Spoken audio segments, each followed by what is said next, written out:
अस्सलाम वालेकुम गाइस। तो आपको पता है जब सस्ते चीप घटिया चवन्नी साइंटिस्ट आपस में मिलते हैं तो क्या होता है? नहीं पता? तो ऐसे शोज बनते हैं जिसमें भक्तों के पैसों को आग लगाई जाती है। इन बेचारों को खुद को आइडिया नहीं है और कुरान को क्रिटिसाइज कर रहे हैं जोकर्स।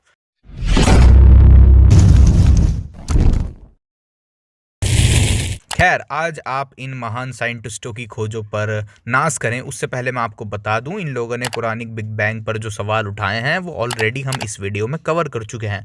और जब मैंने ये वीडियो देखी, ऑब्वियसली पूरी नहीं देखी लेकिन जितनी देखी उससे साफ पता चल गया कि ये लोग वही ओल्ड क्लेम्स रिपीट कर रहे हैं जो ऑलरेडी हम आंसर कर चुके हैं। तो इस वीडियो को ज़रूर देखिएगा, लिंक डिस्क्रिप्शन में मिल जाएगा। तो आज आप लोगों को मैं दिखाऊंगा ये जाहिल लोग ऐसी ऐसी बातें बोलते हैं जो साइंटिस्ट नहीं बोलते, या ये कह लो अब वो बातें आउटडेटेड मानी जाती हैं। मॉडर्न साइंस में उनको अब आउटडेटेड कहा जाता है और इनको खुद नहीं पता और चले कुरान को क्रिटिसाइज करने। So let's jump into it. Punitive toe कह रहे हैं just for the clarity of thought. Great job, Adam. Thank you, Bhavdeep sir. Open your eyes कह रहे हैं तब तक too late brother. कन्हैया का हाल देखा था। हाँ वो जो एक अच्छा, वैसे आप इसको रोजगार मानेंगे या नहीं मानेंगे? इसको रोजगार मानेंगे कि नहीं मानेंगे? आती है।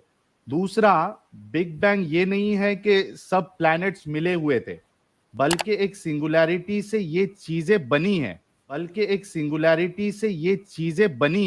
Singularity.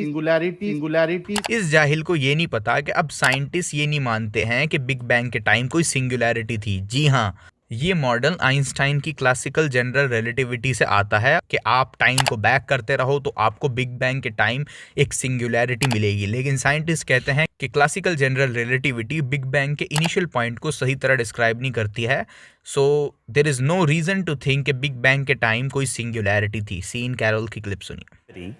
If you extrapolate in classical general relativity back to the Big Bang and keep going backwards, you hit a singularity, a moment when the curvature of space-time, the expansion rate, the energy density are all infinitely big. So in classical general relativity, you would say that is a boundary to space-time. That is a point past which you can no longer go. However, we have absolutely no reason to think that classical general relativity is an appropriate and correct description of what is happening near the Big Bang. So singularity black holes के अंदर form होती है और big bang के time कोई black holes जैसा environment नहीं था, तो देयर वाज नो सिंगुलैरिटी।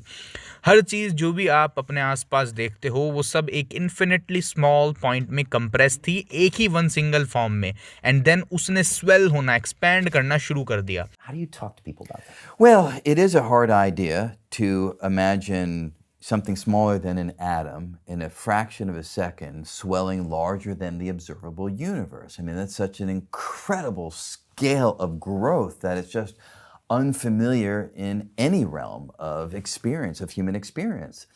जाहिलो कोई गोला नहीं था उस टाइम पे, ये अब बहुत ओल्ड मॉडल हो चुका है कि बिग बैंग के टाइम कोई गोला था। अभी हमने बिग बैंग को क्या देखा? बिग बैंग ये है कि पहले दुनिया एक गोला था और फिर उसमें धमाका हुआ, ठा, और वो फटी। बोले ना, हाँ कहीं धमाका हुआ था। और धमाके के बगैर वो गोला कैसे फटा था? अब इन महान लोगों को क्या कहें? प्रॉब्लम ये नहीं है कि ये लोग बोलते टाइम मिस्टेक कर देते हैं, मिस्टेक तो हर कोई करता है, लेकिन कुरान को ये लोग उस पर क्रिटिसाइज करते हैं और इनको खुद ही नहीं पता। खैर, सिंगुलैरिटी से ये चीजें बनी है। Correct me if I am wrong somewhere. Absolutely, absolutely. तीसरी चीज, अरे ज्ञानी बाबा, आप किधर थे? आपकी स्टैम्प मोहर की ही तो अब जरूरत थी। आपने साहिल को करेक्ट कर दिया, आपका एहसान साहिल सुपर चैट से उतार देगा। दोनों के दोनों गुरु चेले इग्नोरेंट। साइंटिस्ट ने तो वर्ड सिंगुलैरिटी को भी अब अलग तरीके से डिफाइन करना शुरू कर दिया है। खैर, आगे चलते हैं। आयत प्रेजेंट की थी, मैंने आपसे ये सवाल किया था कि भाई इसका बिग बैंग थियरी से दूर दूर तक भी कोई वास्ता है क्या? सर, बिग बैंग थ्योरी एक सेंटेंस में आ ही नहीं सकती। It is a theory with so much mathematics कि एक सेंटेंस में इसको एक्सप्लेन करना इज नियरली इम्पॉसिबल।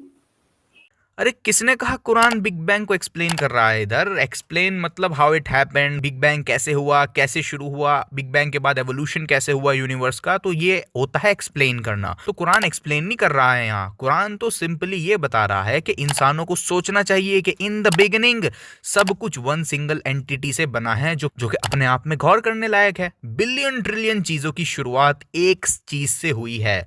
तो कुरान एक्सप्लेन नहीं कर रहा है यहाँ कि बिग बैंग क्या था, कैसे हुआ था। दूसरी बात यह है कि साइंटिस्ट भी बिग बैंग को इसी तरह डिस्क्राइब करते हैं कि सब कुछ in the past was one single thing. जैसा कुरान ने बताया है वैसे ही साइंटिस्ट कहते हैं कि सब कुछ पहले एक चीज से शुरू हुआ है। जिसको साइंटिस्ट एनर्जी कहते हैं। क्लिप सुनिए। All of the stuff that we see was actually compressed into a space smaller than an atom, a volume smaller than an atom. We don't have the physics that describes how that would work. That is so much mass, so much energy in so little volume. I mean, at this point, there wasn't even mass, just basically pure energy. That right now, our physics doesn't go there.